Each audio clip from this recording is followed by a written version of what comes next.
ಒತ್ತನ್ನು ಕೊಡ್ತಾ ಇಲ್ಲ. ಮತ್ತು ಅನೇಕ ಸಾಮಾಜಿಕ ಕಾರ್ಯಗಳು ಅಲ್ಲಿ ಆಗ್ತಾ ಇಲ್ಲ. ಹೆಸರಿಗೆ ಮಾತ್ರ ಸರ್ಕಾರದ ಯೋಜನೆಗಳು, ಸರ್ಕಾರಗಳು ಅಲ್ಲಿ ಮುಟ್ಟುತ್ತಾ ಇವೆ, ಹೆಸರಿಗೆ ಮಾತ್ರ ಕಾಣ್ತವೆ. ಅಂದರೆ ನಿಜವಾಗಿಯೂ ನೈಜ ಪರಿಸ್ಥಿತಿಯಲ್ಲಿ ಯಾವುದೇ ಅಭಿವೃದ್ಧಿ ಇರುವುದಿಲ್ಲ.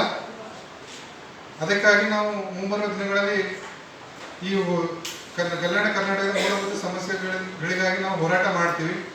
ವಿಶೇಷವಾಗಿ ನಾವು ಅಲ್ಲಿ ಯಾದಗಿರಿ ಜಿಲ್ಲೆಯ ಸುರಪುರ ತಾಲೂಕಿನಲ್ಲಿ ಸುರಪುರ ಸಂಸ್ಥಾನ ಅಂತ ಒಂದಿದೆ. ಸುರಪುರ ಸಂಸ್ಥಾನ ಒಂದು ನಾಯಕರ ಸಂಸ್ಥಾನ. ಸುಮಾರು 240 ವರ್ಷಗಳ ಕಾಲ ಹೋರಾಟ ಮಾಡಿದಂಥ ಸುರಪುರ ಸಂಸ್ಥಾನದ ಬಗ್ಗೆ ಒಂದು ಅಧ್ಯಯನ ಪೀಠ ಇಲ್ಲ.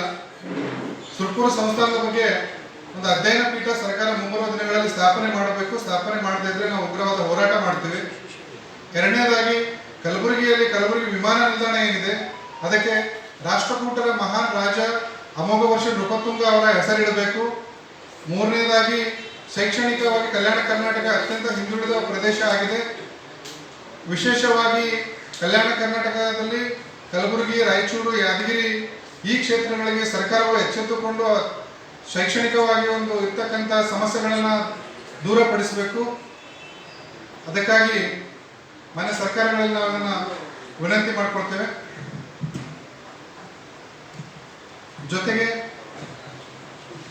ಈ ಸಂಘಟನೆಯ ಒಂದು ಲಾಂಛನವನ್ನು ಕೂಡ ಇಲ್ಲಿಂದ ಬಿಡುಗಡೆ ಮಾಡುತ್ತಾ ಇದ್ದೀವಿ.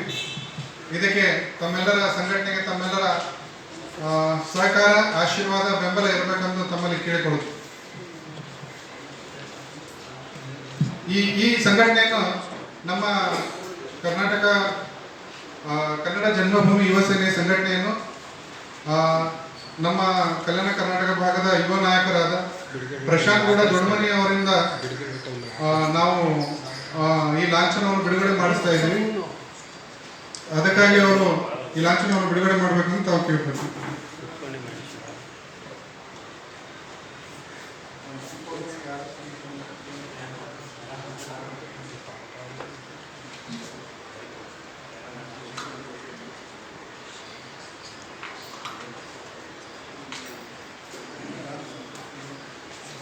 Sorry.